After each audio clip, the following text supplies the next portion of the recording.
ചേട്ടാ ഈ വെള്ളത്തിന് എത്ര രൂപയാ? ഒന്ന് നോക്കിക്കേ. 20 രൂപയാണ് MRP. കണ്ടോ? ഇത് 200 രൂപ ഈ കുപ്പി. ഈ കുപ്പി കണ്ടോ? 20 രൂപയുടെ MRP വെള്ളം 200 രൂപയ്ക്ക്. 10 രൂപയുടെ കുപ്പിയാ. 100 രൂപയ്ക്കാണ് ഇത് വാങ്ങിക്കുന്നത്. ഓക്കെ ചേട്ടാ, ആളൊന്നിന് 1200 രൂപ കൊടുത്ത് ഞങ്ങൾ കയറിയതാണ് ടിക്കറ്റ് എടുക്കുക. എന്നിട്ട് നമുക്കിതുപോലെ വെള്ളമില്ല, നമുക്കൊരു കുപ്പി വെള്ളം കൊണ്ടുപോകാൻ പറ്റത്തില്ല. എന്നിട്ട് ഈ 10 ഇരട്ടി വിലയ്ക്കാണ് നമ്മൾ ഈ സാധനം വാങ്ങിക്കുന്നത്. അപ്പോൾ ഒന്ന് ആലോചിക്കണം. ഇത് നോക്കിയേ, ഇതൊന്ന് കാണിക്കാൻ പറ്റുമോ? ഇതാ കണ്ടോ, ഇതാണ് അവരുടെ കുടിവെള്ള സംഭരണി. ബാത്റൂമിൽ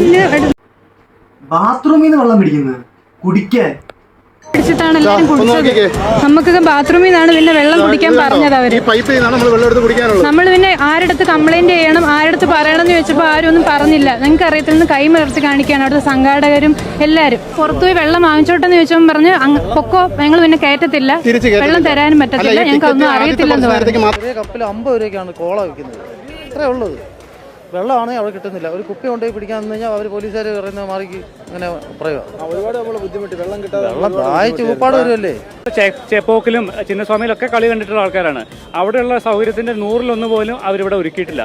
അതൊരു 5 മണിക്കൂറായിട്ട് കുടിവെള്ളം ആർക്കും കിട്ടിയിട്ടില്ല. കൊച്ചു പിള്ളേർ വരെ അവിടെ കിടന്ന് കരച്ചിലായിരുന്നു. ഫുഡ് ആവശ്യത്തിനുണ്ട്, പക്ഷേ ഫുഡിന് അന്യായ റേറ്റുമാണ്.